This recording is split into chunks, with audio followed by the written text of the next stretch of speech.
Welcome to the Atlantic Bridge podcast, politics viewed from both sides of the pond. My name is Stefan Sasse, and with me is my co-host Emmett Booth.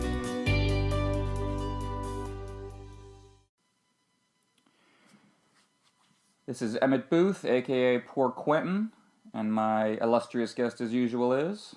Stefan Sasse. I am from the Nord Stream era and a whole lot of other places. And we're here again to discuss 2016 politics. We recorded episodes previously on both the Democratic and Republican primaries, and now we're moving on to the general election. Now last time... Oh, go ahead, sorry. No, go on. Last time at the end of the episode we made our predictions about how the Republican primary was going to go. That was when it was still conceivable that it wouldn't be Donald Trump, and we were clinging to that like a drowning man clinging to a rope. And we thought Ted Cruz might win the nomination, and we were, of course, incorrect. So, with that grain of salt, here's our predictions for the general election. I think Hillary Clinton wins. I think it's probably going to be, in terms of the popular vote counts, something resembling Obama in 2008 or Obama in 2012. I would think probably more than Obama in 2012, more like Obama in 2008. But there's a very good chance it won't be much more than that. And I think there's a small but not insignificant chance that Trump pulls out a victory. But if I had to place my chips, it would be, 53-47, 54-46. Trump might do... I could see Trump doing better with the white vote overall than Mitt Romney did. If only because he might bring more people out than Mitt Romney did. But I think Hillary is going to match or overwhelm that by doing as well as Obama did among non-white voters, and quite possibly better among especially Hispanic voters. So I think that'll play out in the Electoral College, however it will. But yeah, so that's me. And you, good sir?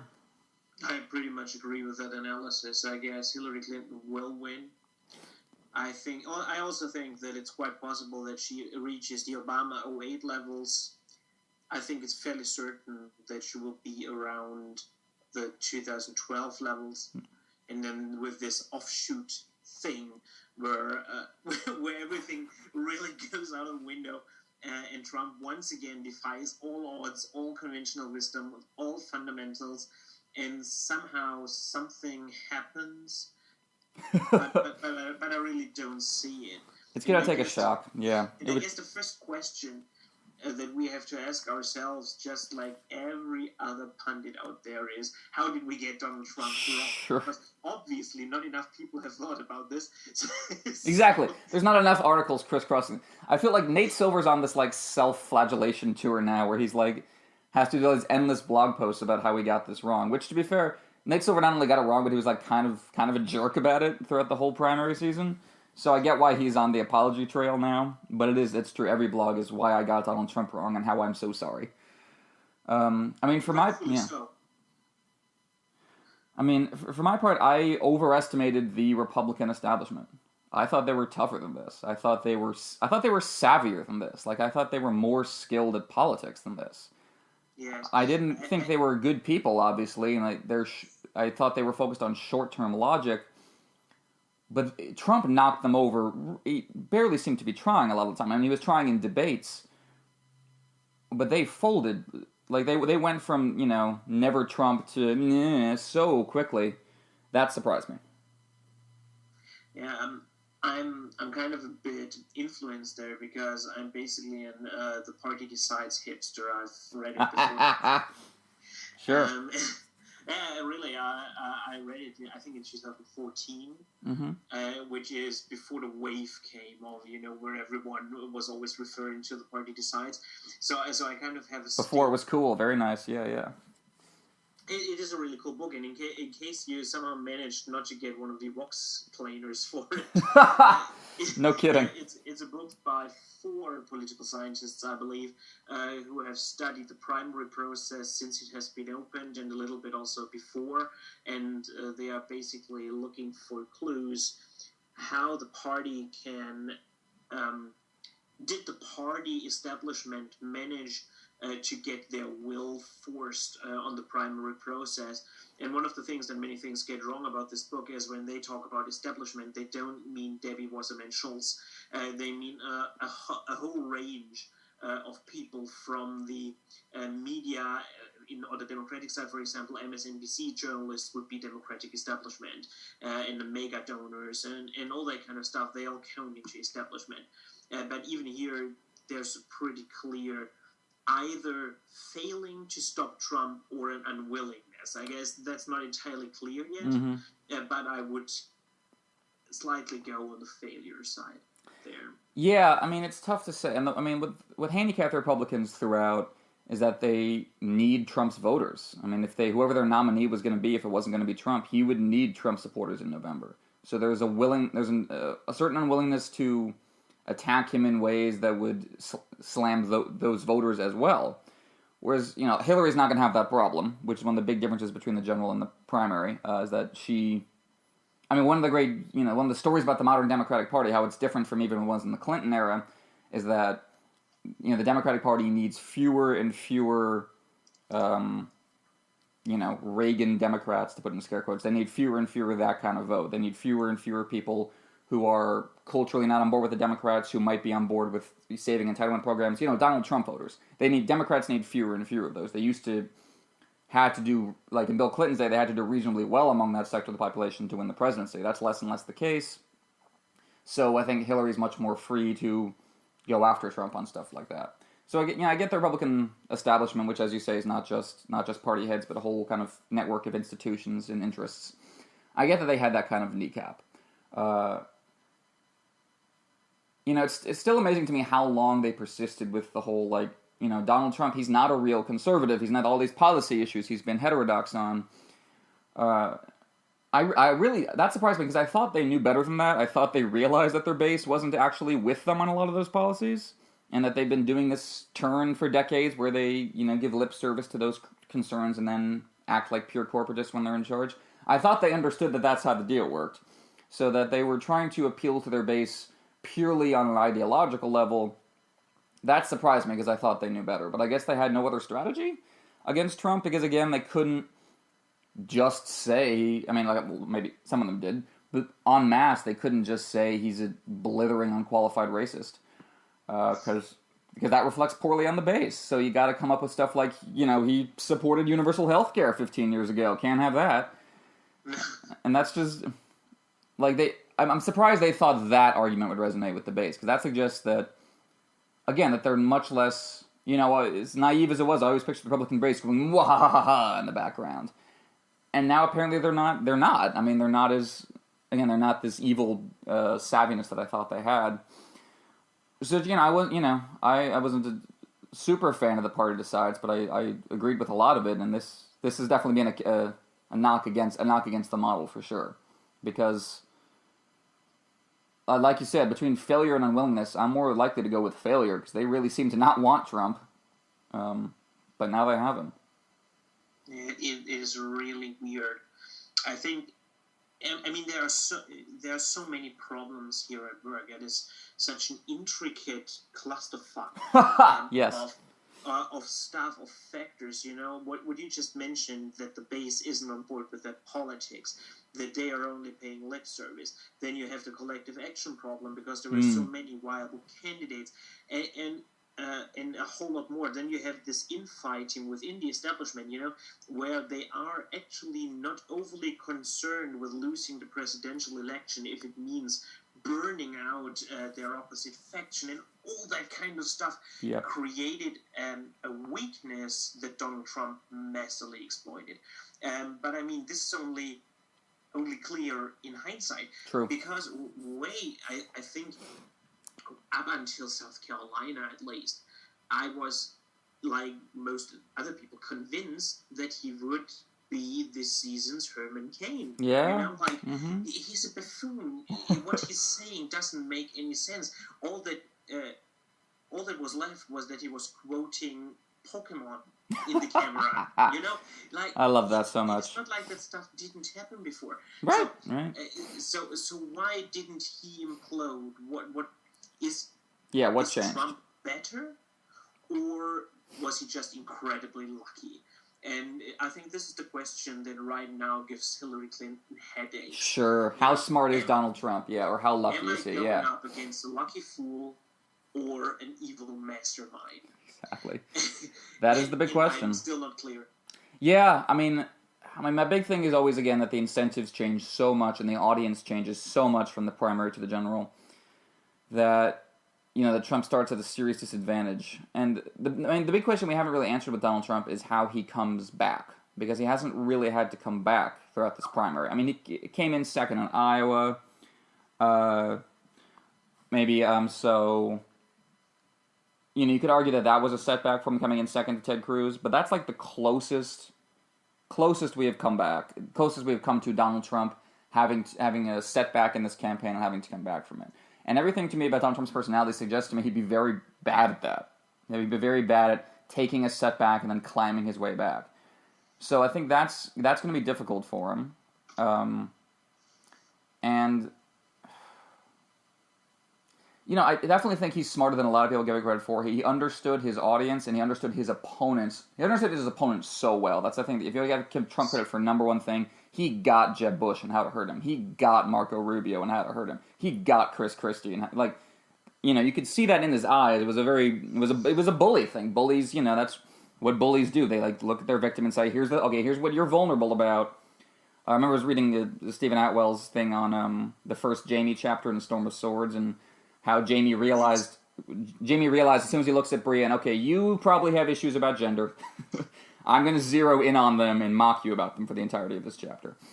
And that's a skill Trump did really well. The problem is that's going to backfire, I think, if he does it on Hillary. Because Hillary, a lot of it's baked into the cake for Hillary, both in terms of the audience, how the audience thinks about Hillary, and in terms of how she thinks about herself. I think she's a lot harder to rattle than Jeb Bush or Marco Rubio. She's not going to be just repeating phrases endlessly on stage while Chris Christie mocks her the way Rubio did. I still have a hard time believing that was real, but it just seemed like a dream. But she, and of course the big thing with Trump is that, the one constant across his career in life is the misogyny.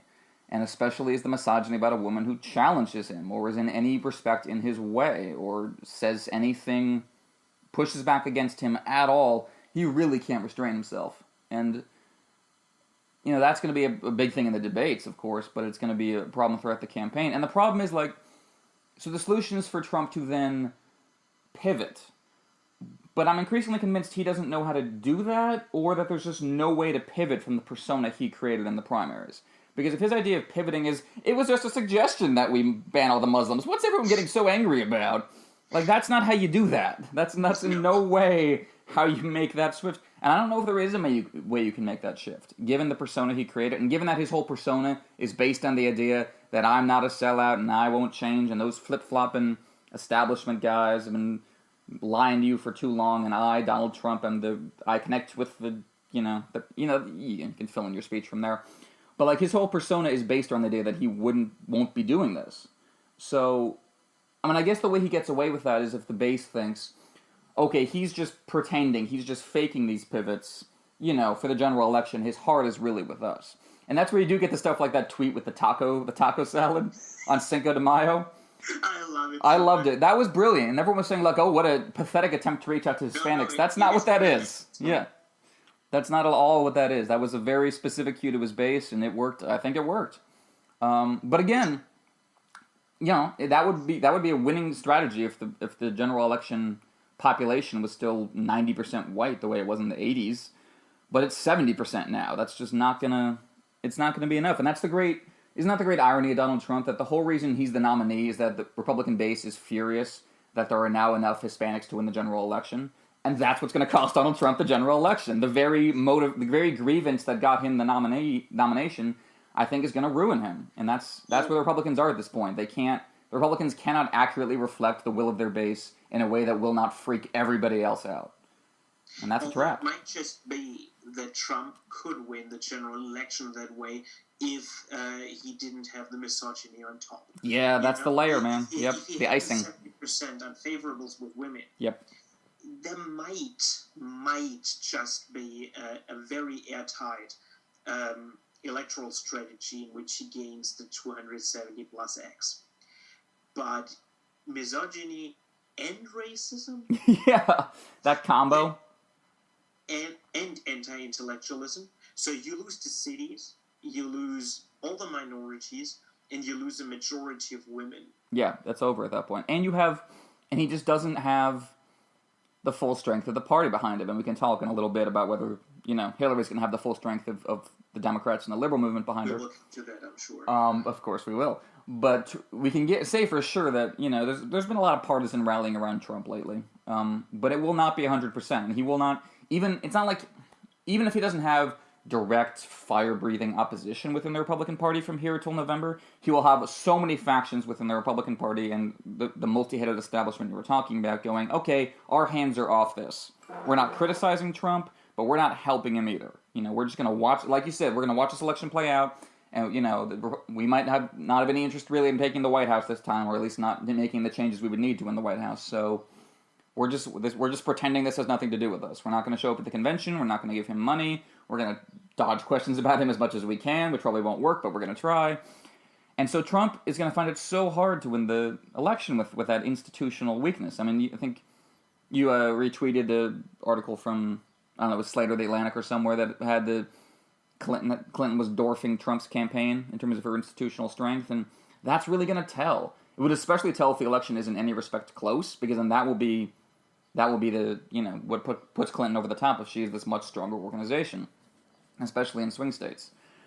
So, and then, again, for me, the question then becomes, like, okay, so let's say, and again, we can backtrack and talk about the Democrats, but let's say it's playing out as we're saying, that, Trump is trying to make these pivots and it's not working, that his misogyny is flaring up, that Clinton is, just pointing at him when he says stuff and then gesturing to the country saying, see, can't have that. So, like, what does Trump then do if, like, it's post-conventions, it's 6 weeks until the election, and he is very clearly losing? Like, I'm really interested, because, like, John McCain basically freaked out for the last 6 weeks of his campaign when that happened to him, and was just trying a bunch of different strategies all the time, and, that helped make him lose. But Trump is so, that's what I really wonder what he starts doing at that point, and whether he goes full, he just cranks it up to 11 even more than he has. Yeah, I don't know how Trump reacts to not just losing, but being in the process of losing. I think that's going to be interesting to witness. I actually read an article about this about 2 weeks ago. There was this thing when Donald Trump basically said, nobody needs data. Data is totally overrated, and look at the giant audience I'm drawing. Right, exactly. My rallies, and I think what we see here is basically the soil on which his claims how he will excuse his loss later. That's a good point. Because what you can see here is the setup for him to later say this election has been a fraud. It has been stolen because look at my crowds compared to Clinton's crowds, and you can clearly see that I have more voters than her. And this is typically what he does, Sure. You have this compelling visual evidence that, of course, tells you nothing. Right. Right. Like with is easily understandable for everyone involved, and that is my guess. What his strategy will be. Mm-hmm. He has no qualms whatsoever to accuse everyone involved, from the lowest organizer to the top federal institutions, of basically being engaged in a giant fraud to rip him of an election that should be his. So I would think that this is the way he will react. I think you're probably exactly correct. I mean, the key thing with Trump is he's got no political future, really, or at least not one where he would be relying on Republican gatekeepers and Republican power brokers. So yeah, he has no institutional incentive in this. He's got no, and like his people aren't really pursuing jobs like elsewhere in the political spectrum. Like they're not going to be saying to Donald Trump, okay, you got to tone down your rhetoric, otherwise I'm not going to be able to get a job after this election. Like he's not surrounded by those people. And we can talk about whether Bernie Sanders is surrounded by those people or not. But I think that's definitely a huge disincentive for Trump.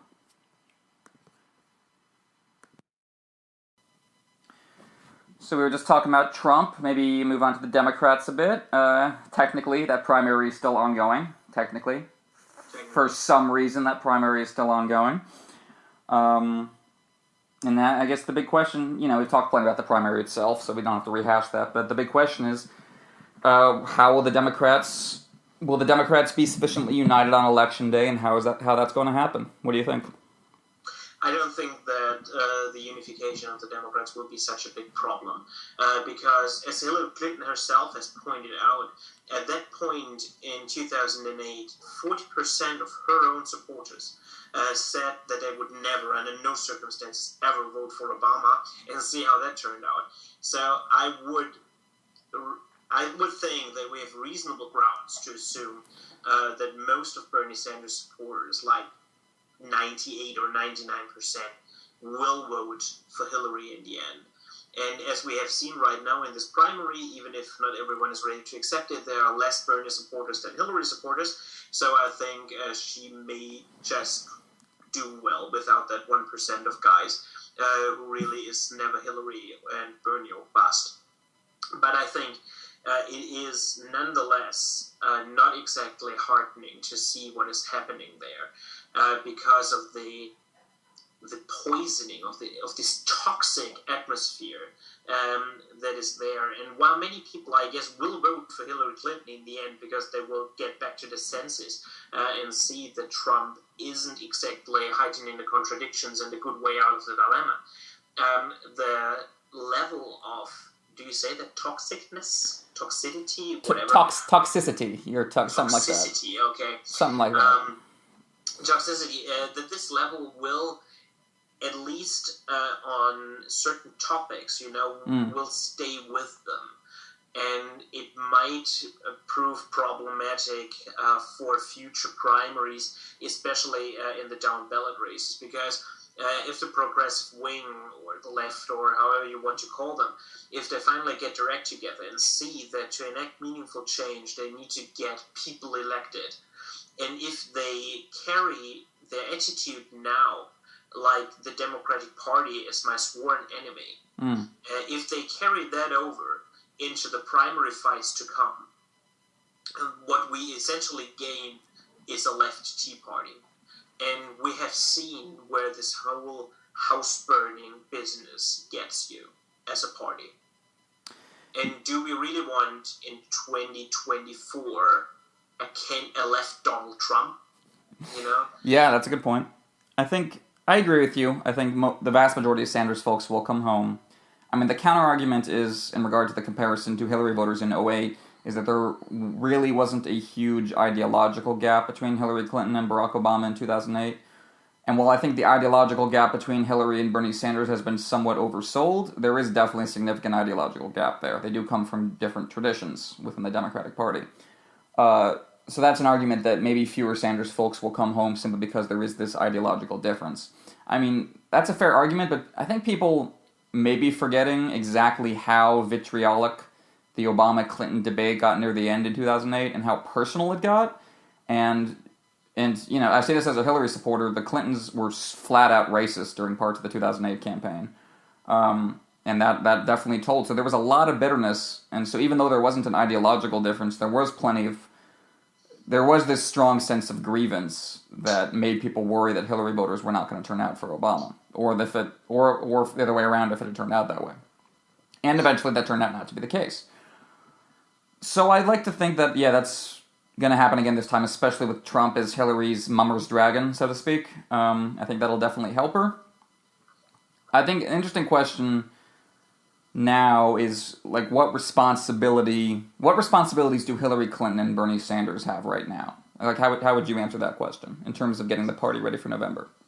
I mean, I have read quite a lot of articles right now that Clinton should be more magnanimous towards Bernie Sanders because she's the winner, and she should simply throw him and his supporters to bone, don't fight so hard like in Nevada and that kind of stuff. But I don't really agree, because yes, the primary is basically over. But if some freak accident happens and it comes down to 7 or 8 pledged delegates from Nevada, you don't want to lose because you were magnanimous to a bunch of rebel-rousers.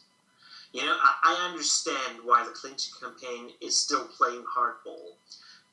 What they're doing here is a presidential election, and you don't simply you are magnanimous a little bit because the other guys misbehave, and then you're saying, "Oh, I'm the responsible adult in the room," because look where Republicans went with that approach, right? It really isn't. It is no sound strategy. It doesn't lead to nice images. It doesn't help anything in mending fences. But then again, it would just be bad strategy for her, I think. As much as I would like her, to be magnanimous and to say, yeah, well, then take your... I think it was 7 delegates or what, 2,400 or what. But you simply can't afford to. And especially against a guy like Trump, because he would construe as weakness. Yeah, that's a good point. Look at all the tweets he is putting out when he's talking about Sanders and Clinton. He's actively trying to exploit this divide. I think he will fail with it, but you don't need to give him ammunition, because if Clinton is now magnanimous, you could easily construe this as an acknowledgement of sin or...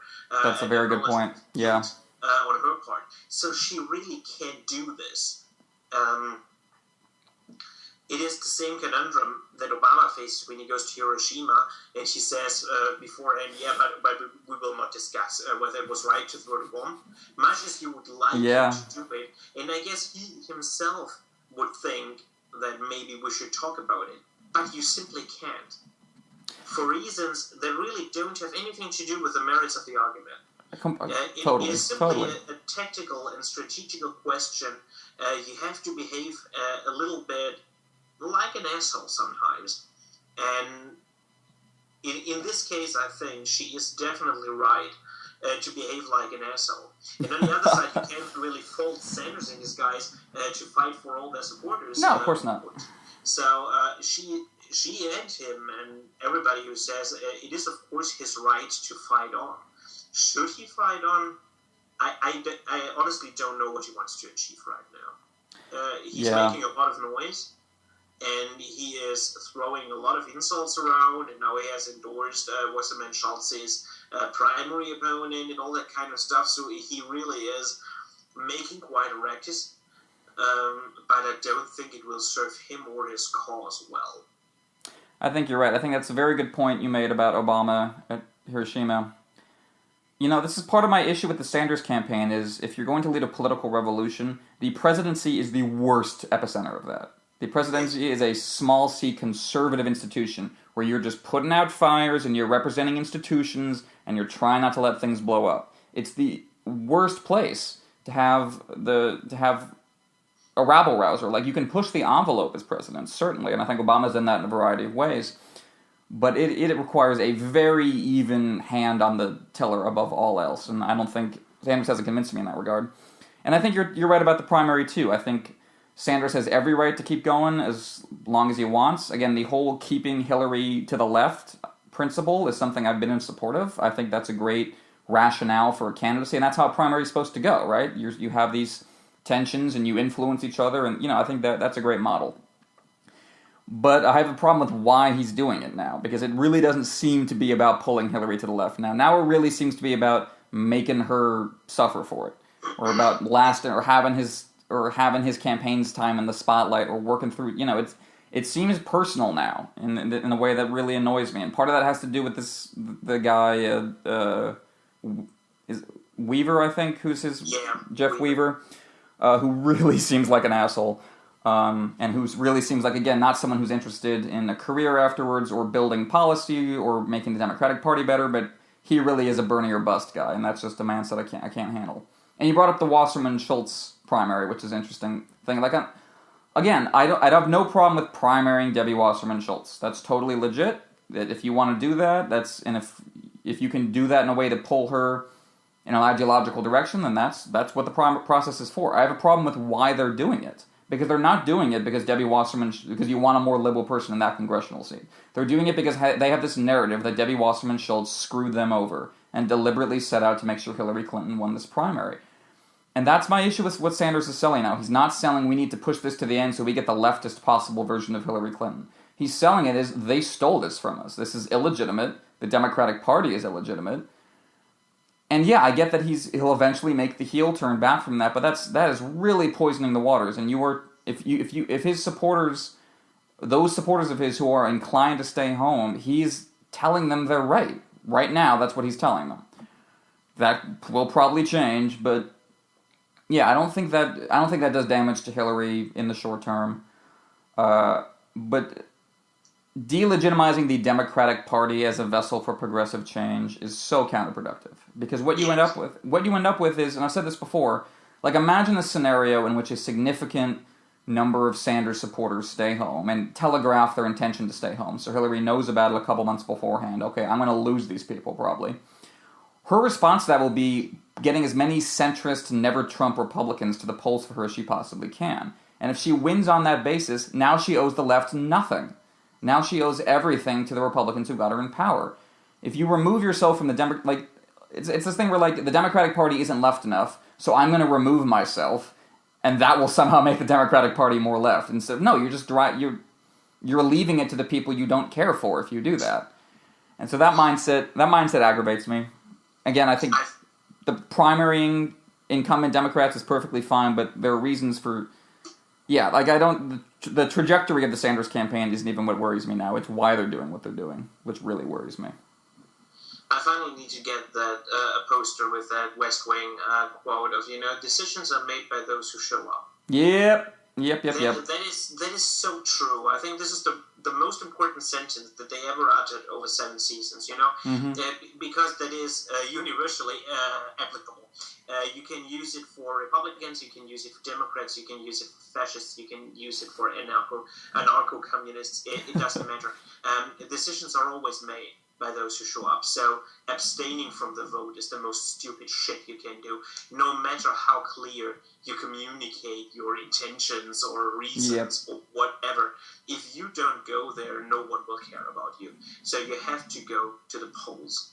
Yeah, or follow the Tea Party. Like, if don't not show up, just vote for somebody else. Scare the Democrats if that's really what you want to. If you want to see a different party, you have to frighten them. But Hillary Clinton is not scared of you right now. She's just not. You have not frightened her. You have to find a better way of doing it. There's also something, pulling Hillary Clinton to the left, that is over now. Yeah, that's true. You succeeded. Hillary Clinton was pulled to the left. Yeah, now many she issues. has won the primary. You have no leverage about her anymore. All you can do is threaten to burn the house down at the convention, to try to blackmail her. But do you really believe anything that she will grant you at the damn convention in June, so you shut up, will be actually being dependent, that you can depend on it come January 2017? So no chance in hell. That strategy is so bad that can't work. So, as you say, this is basically a vanity quest right now. And of course he's entitled to it because he's getting the vote, but still he doesn't achieve anything constructive like it. And to return to this argument about the election, the primary process being rigged in Clinton's favor, it is pretty interesting because, yes, the primary process, as it was envisioned by the DNC and Wasserman Schultz, was definitely rigged in Clinton's favor. I mean, it was planned out basically as a coronation ceremony back last year in the spring and in the summer. Clinton was leading the pack with, 60-70%? Sure.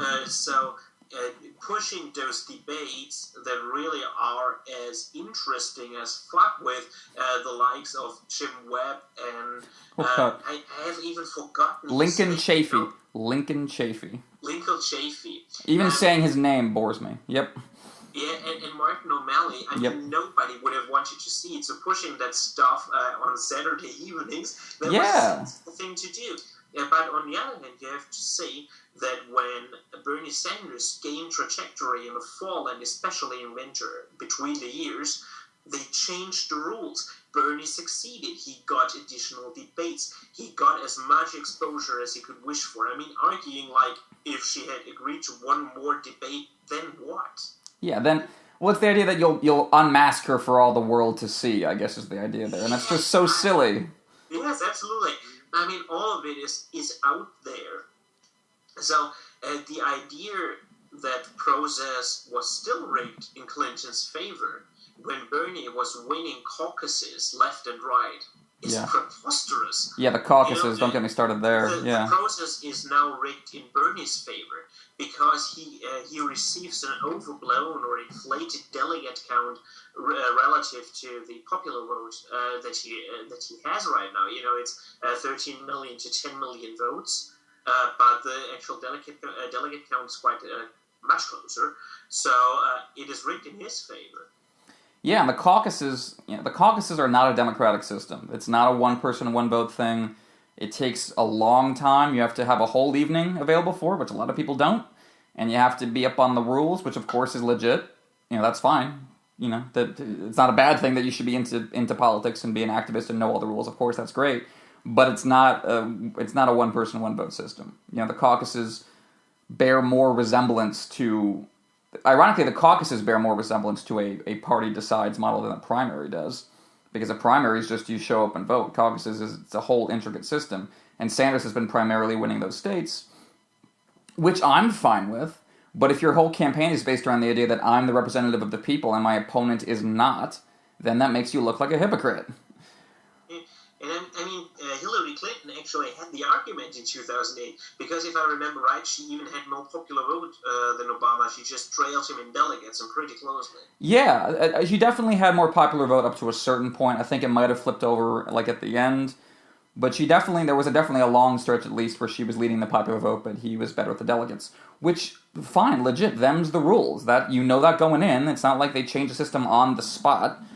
And there's a case to be made that, organizational strength is a good, a microcosm for how you'll be as a president. How you run your campaign. It's not perfect, but there's a good argument there. But again, the issue is, if you're Bernie Sanders and you're making this argument that you are different and that your campaign is different, to then rely on caucus states and then ask the superdelegates to switch to your side, then you don't look like a revolution anymore. Then you look like a standard insurgent campaign, which is solid, but we have those every 4 years with the Democrats.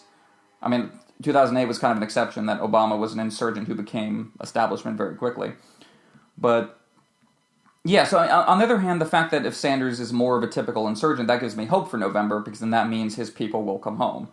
But right now he's poisoning the well, and I really don't know, I see no strategic framework behind it. I really hope the Sanders movement turns into a thing that focuses on Congress. If the Sanders movement becomes about getting liberals out in midterms, it will have all been worthwhile. If that becomes the goal, if they can devote themselves, and I've heard some signs of this, that they're going to focus on 2018 and turnout in 2018, that would be amazing. I'd be grateful that the movement exists on that basis alone. But if it just dissipates and turns into a bunch of people online talking about how Hillary's illegitimate and no one shows up in 2018, then this was not worth it. And this set back the cause. So, one blogger I think we both love is Kevin Drum over at Mother Jones. He's a really good writer, and he made a admittedly self-admittedly provocative case that Sanders is basically running a con at this point, and that he knows perfectly well that that the context, the economic situations on the ground are not dire enough for the massive changes he's talking about, and that he's setting people up to be disappointed. I think it's overstating the case somewhat, but I definitely think there is that worry there that he's introducing cynicism, that he's introducing a numbing, paralyzing kind of cynicism, instead of the healthy, skeptical kind, where it engages you to change the systems you're a part of. I fear there's the terrible, terrible, terrible leftist slogan, stop bitching and start a revolution.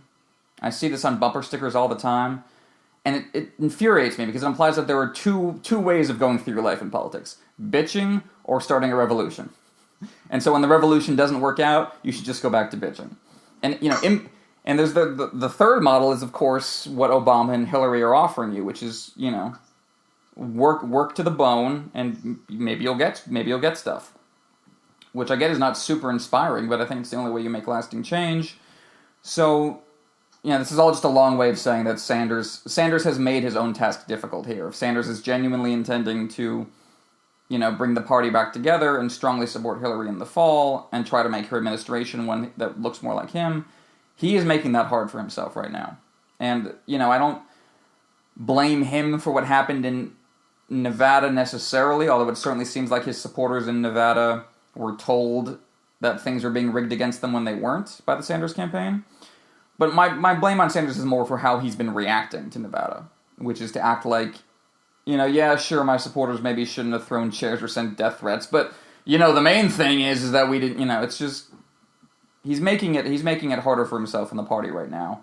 And that would be one thing if he had a long game in mind, but I'm increasingly unsure what that long game is. So, yeah, I think, overall, I'm not too worried about the Sanders people coming home, but he's got work to do. And whereas I agree with you, I don't think there's much obligation on Hillary at this point. She won fair and square. The leverage the left has over her is now over, like you said. And most moves, also like you said, most moves she could make would be counterproductive for the general election or give Trump an opening. The one thing I would be interested to see if Sanders tries to somehow get leverage would be over who she picks for Treasury, but I have no idea how he would actually wield that leverage. Like, that's the one goal I would think, if I was a Sanders supporter, that's what I would want, but I have no idea how they would make that happen, and I don't think Hillary's any reason to let that happen. So, no, if I was a Sanders supporter, I would be focused like a laser on 2018 now, both primarying Democrats and just getting the vote out. I hope that's what they focus on. I don't see the Sanders campaign mobilizing people over who will be Treasury Secretary.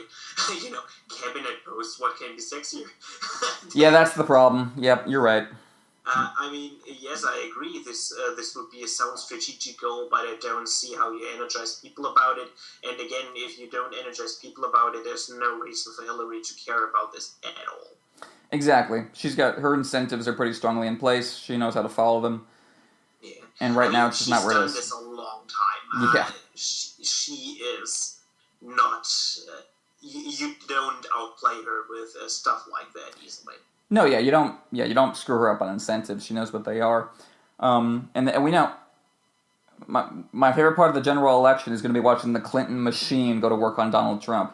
Because if the Clintons know how to do anything, it is this. If you go back to, Clinton's re-election campaign in 1996... It was a thing of beauty how he ran against Newt Gingrich instead of Bob Dole. I mean, it was a beautiful, beautiful thing. And now the Republicans have nominated an even worse version of Newt Gingrich. So Hillary doesn't even have to make that link. She can just run against this. And yeah, I ultimately... It was like this classic thing where, there are things Trump could do to win, but he is so poorly equipped to be the one to do them. He's also poorly equipped to let somebody else do them. Right, exactly. So, you can't really do that. I mean, George W. Bush could hand stuff over to Dick Cheney, but Donald Trump handing stuff over to Chris Christie? No. Well, like you said, I mean, he's so disdainful of the notion of a data-driven, actual metrics kind of campaign. He just wants to show up in places and have that be how it works. It's just, it's just not good enough. And so, yeah, that's the kind of thing that makes me think, oh, Trump, you actually are just kind of dumb, and you actually did just kind of luck out here. He definitely is very savvy about how to deal with his opponents. He's an unbelievably media-savvy person. The media was very credulous and gave him a lot of free airtime. But yeah, the general is just different. The incentives are different. The audience has changed. And you brought up the excellent point of the collective action problem earlier with the Republicans, where no one has the individual interest to take the bullets from Trump's people, so let's all just hit him one at a time, and the rest of us will just watch as we all get taken down one by him. That doesn't apply in the general election, because there's only one opponent, and Hillary has no incentive to not hit him as hard as she can. And also, Hillary's got, if Hillary's weaknesses with the Sanders folks, which I think, from my understanding, they primarily are about foreign policy and about the financial sector. They're not really about cultural identity politics stuff. I mean, there are certainly differences there, but overall, Hillary's on board with the progressive movement in those areas, and that's exactly the areas where Trump falls short. So, Hillary could not have asked for an opponent that more neutralizes her weak spots. Trump is Trump helps. Trump, makes it easier for her to make this cultural case to Sanders supporters like, yeah, we differ on Wall Street or we differ on war, but Trump highlights how clearly I am on your team, because he highlights how clearly there's this other team that we're not a part of. And Trump, again, there's the misogyny angle that, again, I don't want to be acting like Hillary's just going to play up a victim card about it. Trump is genuinely a misogynist, and Hillary is genuinely going to call him on it. And she already is. Yeah, she already, exactly. So that's going to help as an organizing principle. And, yeah, go ahead. I guess at this point we should simply leave Sanders in the primaries Sure. completely behind. And what you just said about the Clinton machine going to work, I think we can actually see this happening. Hillary Clinton herself isn't doing anything public yet, but she is already using her super PAC to her advantage. Yeah, this and is true. Of course, she is not coordinating with it, so this is... No, of course not. That's illegal, Stefan. Why would you suggest such a thing? I would never. This is pure coincidence. But the super PAC fired off a barrage of attack ads. I've repeatedly said that the 1 week after Ted Cruz threw the towel, Donald Trump received more negative attack ads from that one Clinton PAC than in a whole primary season. Yep. And they hit him hard, and practically all they did was played with direct quotes that he did. Most of them quotes against women, and the rest quotes against minorities. Yep. And this is a theme that is already developing, which I have to say is a little bit surprising to me, that this is the topic that the Clinton campaign chose to make this election about, the culture wars. Usually Democrats are on the defensive there, but this time they are really going in, swinging in, a no holds barred. Which is great. I love the culture war. The Democrats should be proud of their part in the culture war. I don't think it's nothing to flinch from. Yeah. So this is what they are currently starting, and it seems to me that their initial strategy here is to let others do the heavy lifting. Elizabeth Warren with her tweet storm. Yeah, that was been great. Yeah. The super PAC with those attack ads. Nowhere did Clinton get her hands dirty. So if any of those fired back, she could wipe her hands of it, oh, sorry, that were some totally unaffiliated guys. I have nothing to do with it. She isn't stupid enough to stand there and say, yeah, that's what I believe. Here I am. Yeah. And she's letting them do it, and in the meantime spread peace and harmony and love.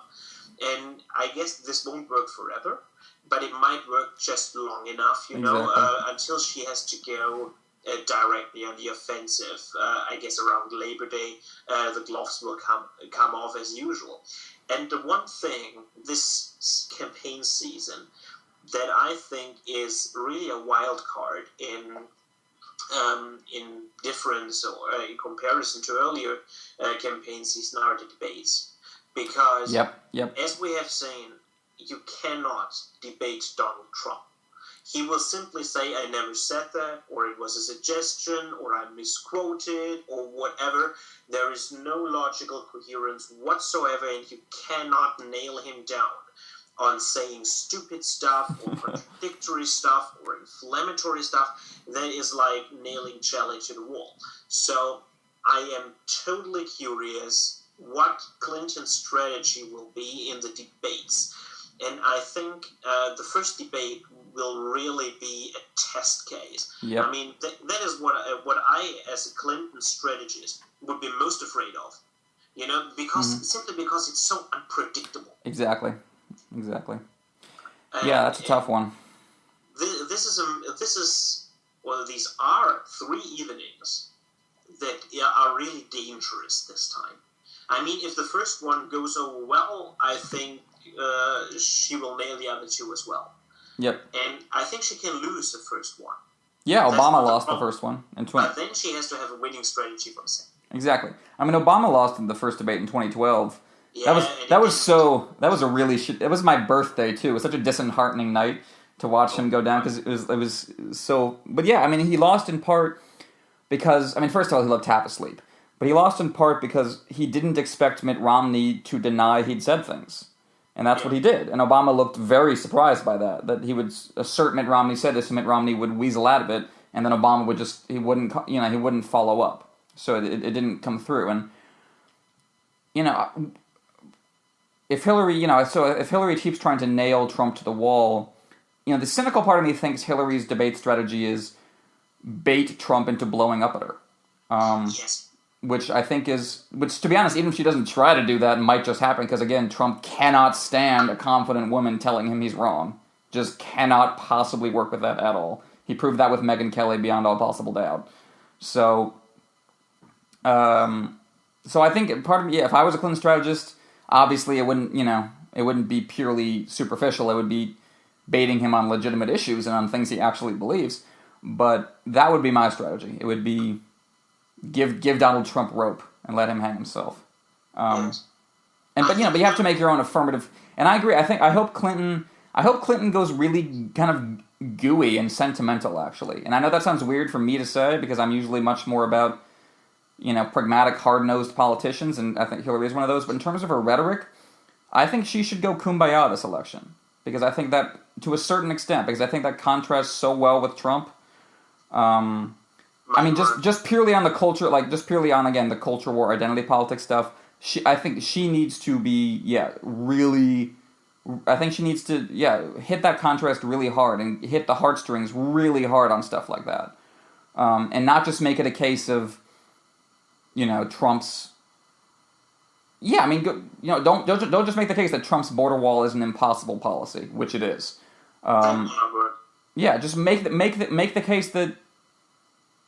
case that you, Hillary Clinton, are personally offended by what Donald Trump has been saying. Not just that you represent people who are offended by what Donald Trump has been saying, but that come in with this attitude that you have this strong belief in this vision of America that has been personally insulted. And I think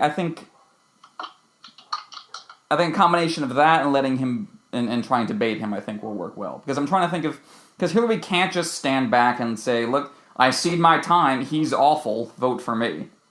That strategy is I think, will backfire. I think she has to, so if she's going to have an organizing principle, an image of Hillary Clinton, I think part of it has to be the pragmatic, hard-nosed, I have experience, I know all the reasons I'm voting for, I have all these policy chops, I'm very savvy, all these good things. But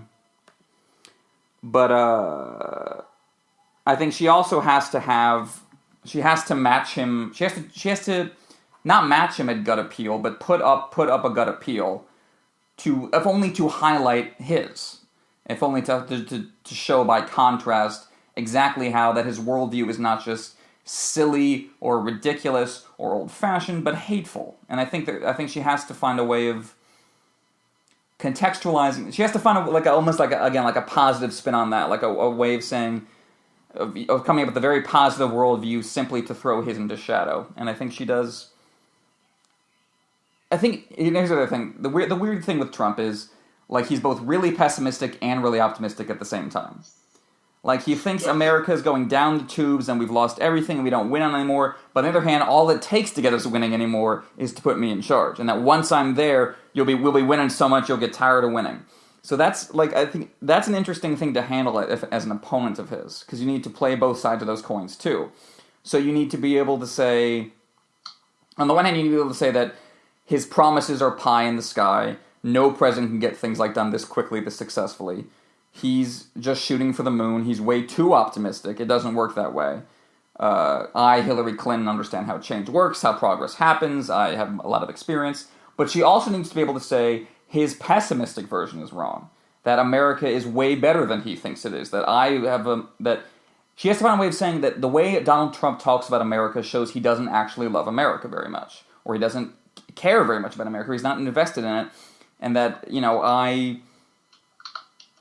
have a I think it was a Jon Stewart line that Republicans love America, they just hate half the people living in it, and I think she has to find a way of highlighting that she can't just see the optimistic ground to Trump. She can't just say, Trump's promises are pie in the sky, and I'm going to bring you back down to reality. I mean, I like that to a certain extent, but I think she needs to be able to match him on the flip side too, and say, like, the America is already great. I think she needs to build on that, as well as hit him on the savvy policy side. And I think the debate, the worry there is that gets schizo, and that she can't handle both of those messages at once. But I think the debate I think you're totally right about the debate being the kind of the crystallization point.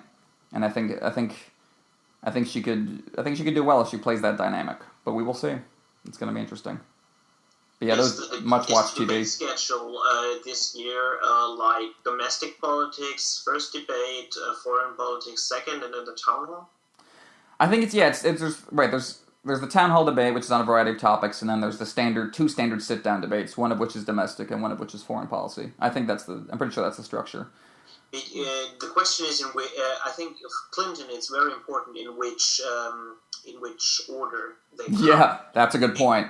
That's a very good point. If the second one is foreign policy, I think she's safe, because that debate should be a winner, because those foreign policy debates are always devolving into those intricate stuff, there's a little blustering, and then you have to get specific, and she's so good at that. Mm-hmm. And I don't think that in the foreign policy debate, the Trump bluster will play as well as in the domestic and town hall meeting. That's a good point. So the foreign policy debate should be a guarantee, at least a draw. Yeah, at worst for Hillary. So that should be like a firewall, and I don't think they start with it. I'm pretty sure you're right that they don't. Yeah.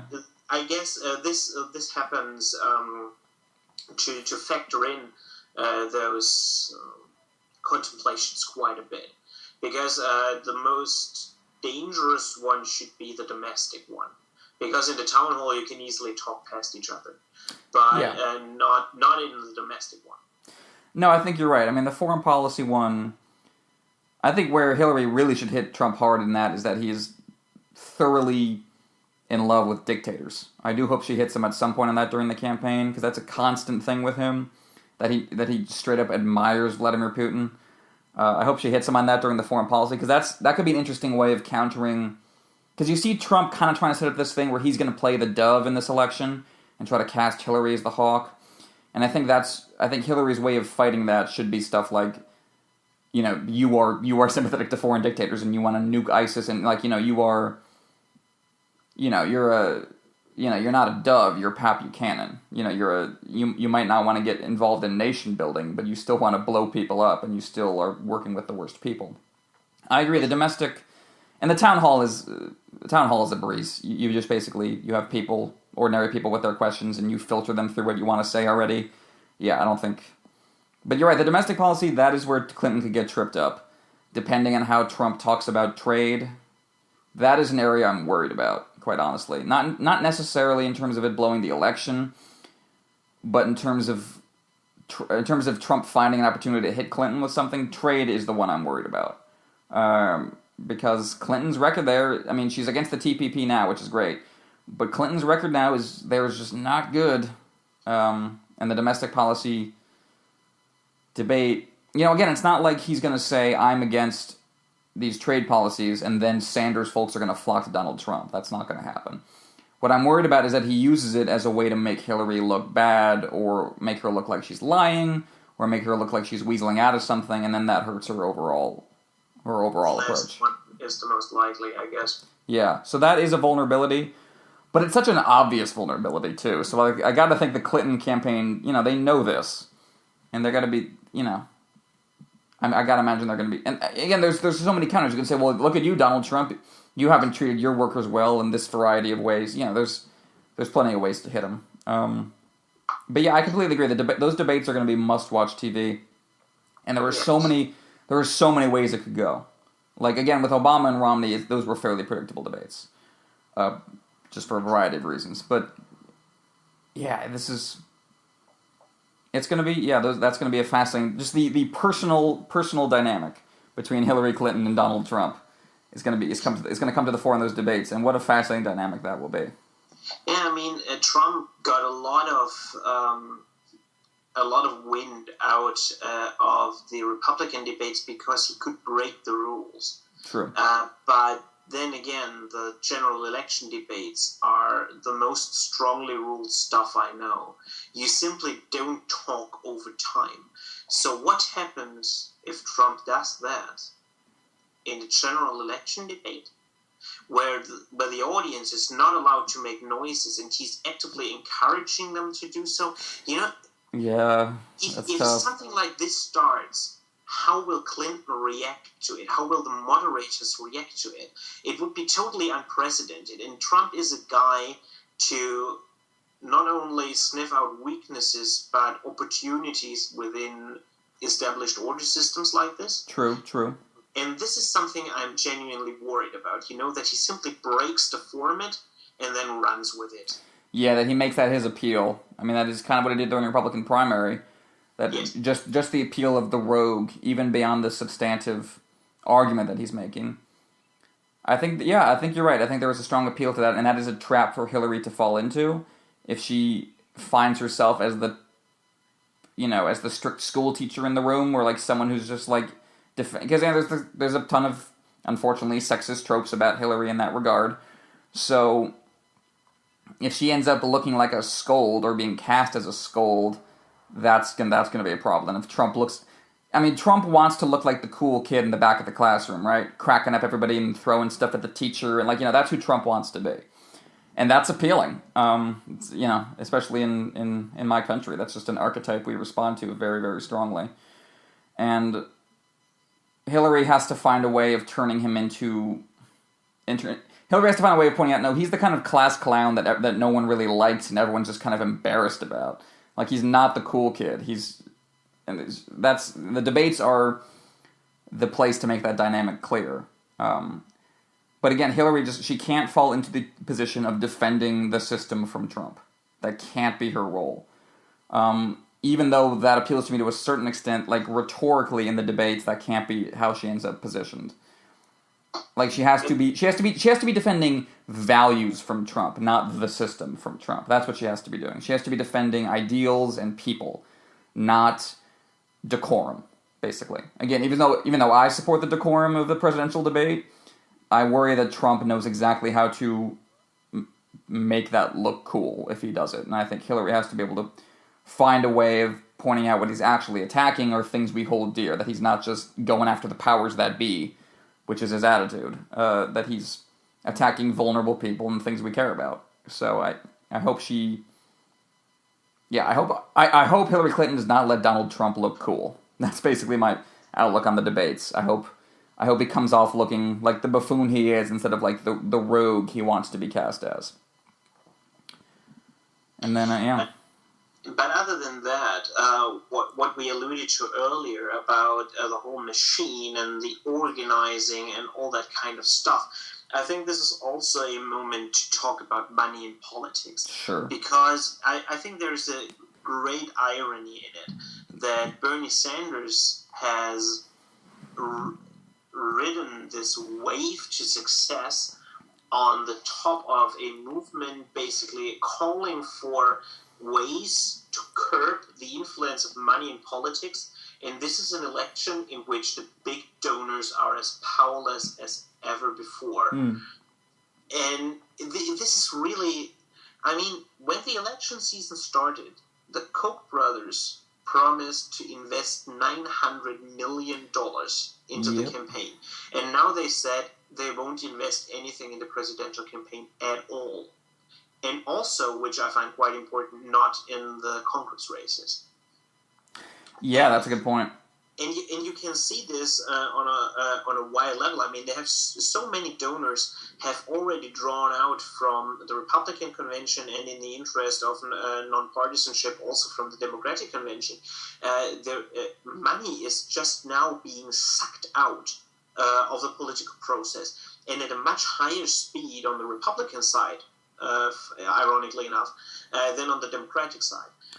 But the issue of money in politics seems to be dissolving a little bit. Bernie Sanders financed his whole campaign with small donors, and the big donors are staying on the sidelines, or where they don't, the money doesn't buy them what it used to be. Jeb Bush can attribute it to this, right? Yeah, exactly. Yeah, that's a good point. This is a really interesting dynamic there. And in this game of resources, Trump is so disadvantaged. It is incredible. He has almost no big donors that are readily willing to give him. I mean, many will give him grudgingly. But it is not like he has fans out there. And Hillary Clinton has many fans out there who are willing to finance her. So this has to play a role. I think that's all a very good point. I think for me, the role of money in politics, the central role has not really been about specific candidates that the donors can get elected, or even specific policies they put in place, but the Overton window, just the range of acceptable policies, the way money works as a gatekeeper. Like, you have to have a certain amount of money just to function as a congressperson, and that means you have to talk to this certain number of people, and that means you're probably not going to propose this idea. So for me, it's not the direct one-to-one relationship between I bought this congressman, they work for me, as it's setting the parameters of debate and functioning as a gatekeeper, as a filter, in a way that, in a lot of respects, that I don't like. But in other respects, it's the way I do like. Like, I do wish there had been a stronger elite filter up in the Republican Party this year, to get rid of Donald Trump. So I think it's interesting to consider, the perspective of someone like the Koch brothers, and that they must be horrified by Donald Trump as their nominee. On the other hand, Paul Ryan is still Speaker of the House. Like, they still have this framework in place of policies. They still have moved the country, considerably far to the right and are keeping it there, even if they can't always get the presidential nominee they want. I'm interested to think. Again, it's a tough one for Hillary because, there's a chance to capture a lot of Republican donors or Republican power centers, at least for the duration of this election. But, that just feeds into the Sanders folks' complaints about her. So that's going to be an interesting dynamic to watch. But I agree. I mean, I wish this would provoke a more in-depth discussion of the role of money in politics, more than just simply, X amount of dollars was given to X campaign, therefore bad. Which, not even that I disagree with that logic, but I wish there was more attention paid to the overall scope of politics. And, how, again, almost like the sins of omission rather than sins of commission. Not just that they are giving money, not just who they're giving money to, but who are they not giving money to? Who is not getting access to this spigot of cash? Who are we not even hearing about because, Rupert Murdoch owns this media corporation? I wish that was more the debate. I didn't want to suggest that there is no role for money in politics anymore. But what we are seeing in this election campaign is that the easy Sanders narrative of Clinton took money from Goldman Sachs, ergo she is a Goldman Sachs operative in a politician's clothing. This equation does not work. Yep, money exactly. in politics is, as usual, more complex than it seems on first sight. And I find it to be quite interesting, the rationale that the Koch brothers gave as to why they are withdrawing the money from politics completely, and not from politics, but from financing races and financing campaigns. Because they are obviously keeping the money in politics, but they are doing it in another way. And what they were saying is that they both have a self-image of philanthropists, and obviously they have had a long time giving money to what they consider philanthropic stuff, like private schools to discriminate against poor people and all the things in life. All that good stuff, yeah. Yeah, you know what I mean, but they are...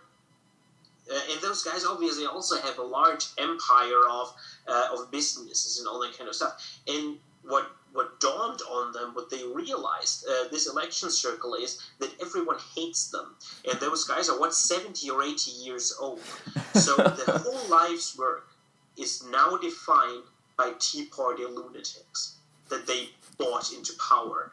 And this seemed to genuinely shock them, what the fuck happened there? And this is why they drew their money out and are now putting it more into quote-unquote philanthropic stuff, Sure. Organizations that promote certain values and yada, yada, yada. And the thought I had about this was that this is the way that liberal billionaires are influencing the race for quite some time now. For example, think about Facebook. There was this controversy about this feeds thing that they were influencing, and this was basically the first time ever that you heard that Facebook may or may not have been engaged in political stuff. But, I mean, we know that Silicon Valley guys, they're basically all Democrats, right? Yeah, pretty much. And you have Warren Buffett and all the kind of people. And now in this bathroom bill stuff, you could see them exerting their influence on a very specific point with full force, without, at the same time, electing or buying lunatic people. They are soiling themselves. And I guess this is much more where money and politics will move. So out of the campaigns and into more issue-oriented things, that they will look not to get Congress full of people that share their general outlook and that do nothing and basically burn the whole place down because that didn't buy the Koch squad. Right. So what they need is a Congress of people who got elected in popular campaigns for which they really had to work, and then to apply pressure from the outside, basically as you did it before, because that was, funny enough, more effective than all the millions and millions that they put in right now. Yep. So that puts quite a little seal on the idea that the private sector always knows best, right? Exactly. No, I think that's very good. I think it's a very sophisticated and probably accurate analysis of where they're going to go. It's so funny that we might look back on Citizens United not as the moment the rich people took over the country for good, but as this weird kind of vestigial detour or blip in the story of money and politics. The last hurrah. Exactly. It is odd, weird. Yeah, it was just... Yeah, that's been really fascinating how that's been playing out over the last few years. I didn't expect it to play out this way. Absolutely not. No, it was always this apocalyptic exactly. thing. Citizens United, it will destroy the country, it will bring about conservative domination. And it did nothing of the sort. Barack Obama still had a fundraising advantage in 2012 over Mitt Romney, who really has richer pals than Obama. And in 2016... Clinton's advantage over Trump is 3-1 right now, and I think it might be even larger if you measure in all the super PACs and stuff. So, no, Citizens United basically did nothing on the presidential level. Exactly. The picture murk is a bit if you look at the congressional level. Totally, you go down from there because money is just. An individual influx of cash will just be more meaningful in a lower race just by its very nature because it's a smaller scope. So yeah, that's definitely the case. And I don't mean to, like you were saying too, I don't mean to be dismissive about the role of money in politics. Just that it's turned out the dynamic is not what I expected. You see all these donors, these rich Republican donors engaged in some kind of like they need to go on a retreat somewhere or just have this kind of self-actualization moment where they try to understand what it is they're doing because they seem very confused right now. But I agree. I think you're right about the trajectory of where they're going to go. They're going to be more kind of influencing stuff they hope will bubble up into politics rather than trying to directly control politics.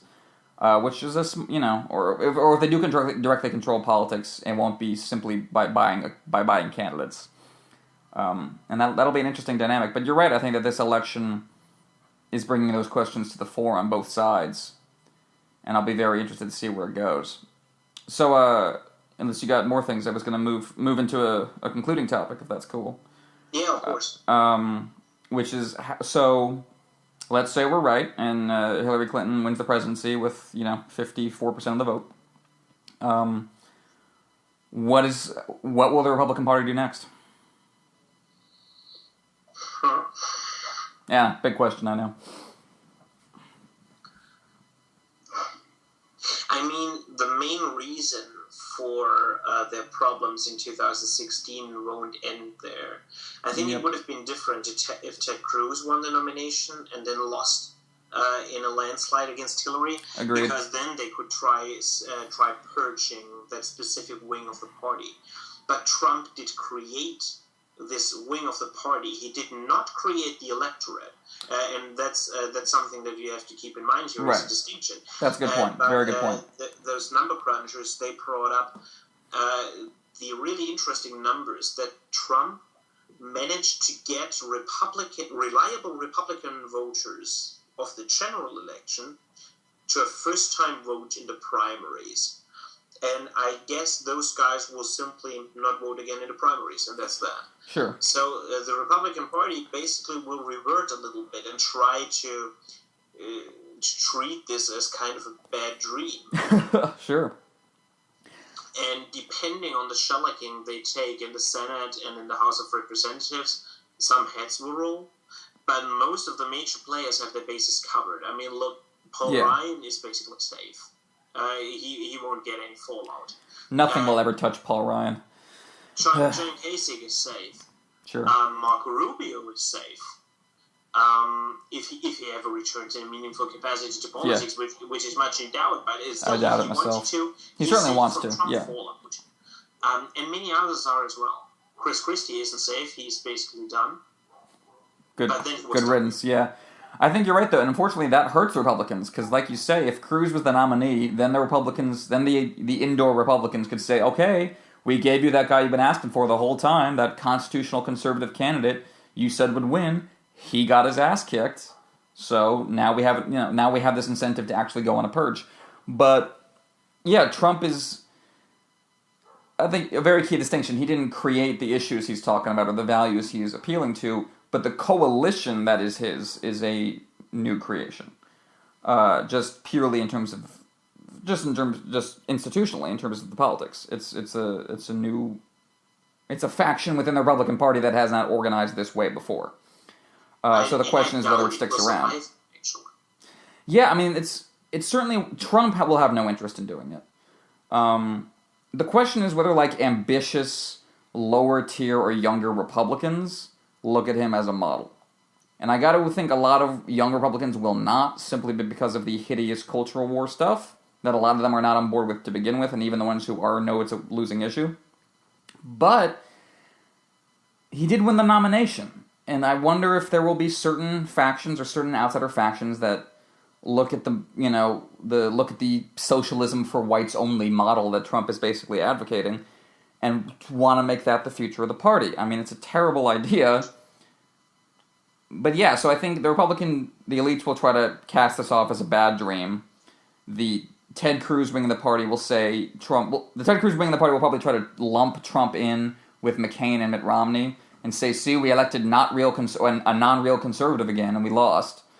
Even though there's nothing really in common between Trump and Mitt Romney, but they'll try to lump them together. So those incentives are clear. But yeah, I'm not sure whether Trumpism fades, and this is supposed to be the last hurrah of the angry white guy, or whether there are people like Chris Christie who are very ambitious and don't have that many scruples, and try to make this an organizing principle within the party. I think that'll ultimately fail because there would not be many of those. But Trump voters aren't going anywhere. I mean, they might stay home in future elections, or like you say, they might at least not vote in the primaries in future elections. But yeah, I'm interested because the Republican, I'm interested in thinking about so the Republicans' post-2012 plan, the famous autopsy, that got swallowed up and went nowhere.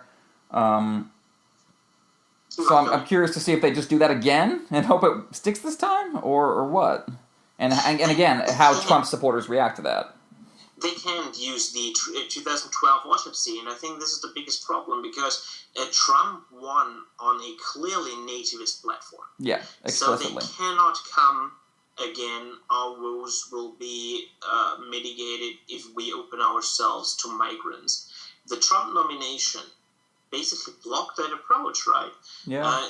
They can try it again because that's the winning issue that they have, or at least what they think they have, for their base at least. Yeah. So other issues that were opened by Trump and to a lesser extent by Rand Paul, are a return to isolationism and the fight against trade policy. Go full populist. Right. Basically, develop the Republican Party in a way that resembles European right-wing parties, which, of course, would require the purging of the party of the guys like Mitt Romney and Paul Ryan, and I don't see that happening. No. So I think the result, as it looks to me right now, will be protracted stalemate. Yeah, that's a good call. I think you're right about. You can look at Trump's supporters and Trump himself, and you can see the UKIP or the National Front. The problem is, those parties make sense in a parliamentary system where you can get 15 or 20% of the seats. It doesn't work in a presidential system with a binary first past the post. Whoever gets the most votes, even if it's not a majority, wins.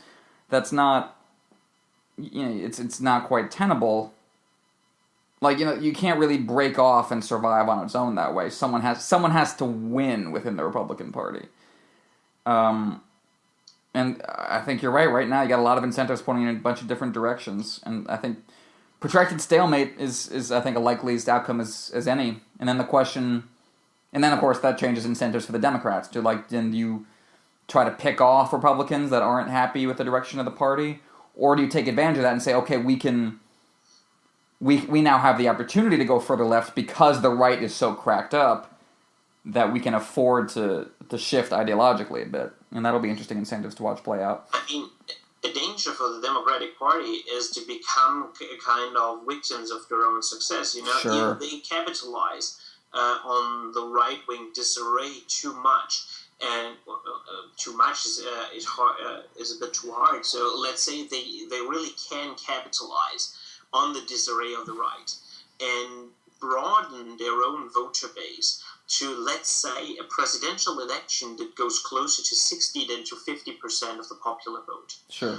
And to translate this even into congressional majorities or a stalemate in the House at least, and Senate majority or whatever. Yeah.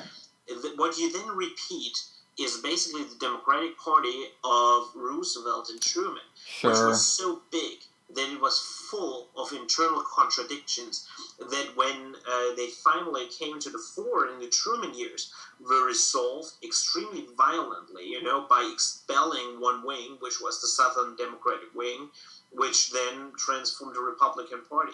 So if the Republican Party basically marginalizes itself, the Democrats will sweep the middle without losing the left, which makes for a giant and unwieldy coalition. Yeah, that's true. Which creates problems of its own. But of course, these are long-term effects, right? Right, exactly. I mean, the Democrats, This could happen. And in that case, you have one party, the Republicans, again, like in the Roosevelt years, who hold majorities nowhere, really, have no chance in the elections, and elections become mostly intra-party affairs for the Democrats. You have seen in The Wire with exactly. Baltimore Democratic primaries, or with the Texas primary, if you want the Republican example. Then you would basically localize democracy within those structures and have a foregone conclusion in the general election, which changes dynamics in ways that really don't only affect the Republican Party. Yeah, that's a very good point. I think you're right. I think you're right across the board. And I think you're also right that these changes will happen slowly for the Democrats, because one of the reasons I'm not really worried about the institutional future of the Democratic Party is that the divide right now is pretty strongly generational. And that's fine. I mean, that naturally takes care of itself, because the, cohort replacement happens, and, for me, if, a younger generation taking over a party doesn't have to be hostile or disruptive necessarily. It can just kind of happen over time. So I think that's what's likely to happen to the Democrats. It's just a question of managing it in a way, like you say, that doesn't get unwieldy and doesn't bring the whole House crashing down the way it eventually did in the late '60s for the Democrats. Which, not that it wasn't worth it, of course, to get civil rights passed, et cetera, but that eventually you couldn't have urban liberals and southern segregationists in the same party. That just, long-term, was never gonna happen. But yeah, the Democrats are still very much in the early FDR part of that process right now, so that's definitely a long-term consideration. And then it's a question of, with the Republicans, they know, when people say the Republican elites just need to reach out to Hispanics, Republican elites know that. They're not idiots in that regard. The problem is their base does not want to be part of a multi-ethnic coalition. They just don't. And so that's not going to change. So that politically, watching the Republicans turn into a rump party will be very interesting because, again, like I was saying about Trump, it's not that they can't work their way back to majority. It's that all the ways they would do that are politically foreclosed to them right now. So that'll be a heck of a 2024 is going to be a heck of an election in that regard. We'll see what the parties look like by then. But not just because I'm a liberal, but I have much more confidence in the future of the Democratic Party than the Republican Party. Because like you say, that what the Democrats would have to worry about if Hillary wins is being a victim of their own success. Which is a problem, but that's a good problem to have compared to the Republicans' problems of, do we have a future as a party? But, I think that pretty much taps me out. How about you, good sir? I think you just touched all the major points there. I just want to re-emphasize what you said about the generational thing, because, Hillary will have a re-election campaign in 2020, so all the Bernie supporters will be 8 years older than now next time. Yep. And I very much doubt that they will be that radical then as they are now, with the same problems and concerns, and you know what I mean? Yeah, it'll be different. It'll be, and there'll be obviously things we can't predict over the next 4 years too. So those will come into play. But I agree. I think the Democrats can manage a transition period well, and much better than the Republicans. So what I mean is the Democrats don't have to concern themselves overly with the Bernie Sanders campaign. Yeah, it is exactly. now over. Yep, that's perfect way of putting it. Yep, exactly. And so now we're pivoting to the general, which we've just elucidated at length. So that seems like you will listen from us again once we have been proven wrong about exactly. the today. once we have been once it's been yet again shown that you should not be listening to us, we will then give you something else to listen to. That's the proper procedure of such things. Exactly. There are no consequences in punditry.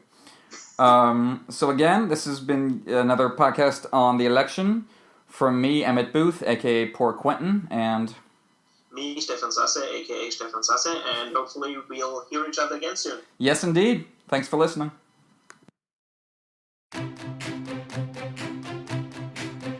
You have been listening to the Atlantic Bridge Podcast, politics viewed from both sides of the pond.